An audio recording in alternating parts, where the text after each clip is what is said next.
khối bu kha sắc ngắt thắng em giúp phải gì ngã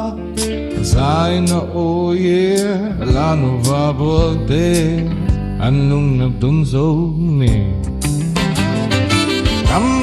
côi ở phần giang tê hiền lo mình ăn nào thủy chỉ vậy tôi phụ kín lên dòng tê nên nó bê chu tiếng dâu về ngân ông lâu em tâm thì mô tất Thianpa tất đi hít chuan lưng ngồi pero Thianpa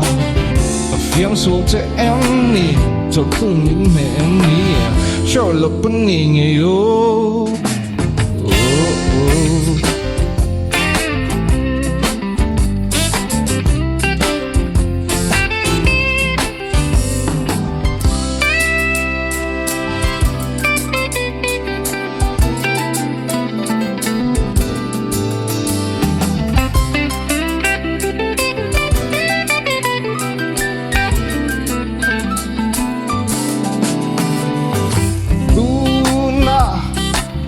Chúng phải lên tên anh sẽ thuyền mò mà nó luôn được khá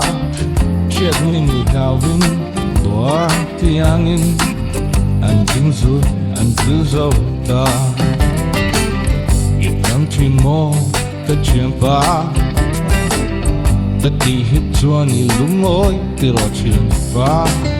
cà phê xuống cho em nè cho tôi nhìn mẹ em nè cho lộc bên nghề nghề ô nên sẽ rồi dần nghề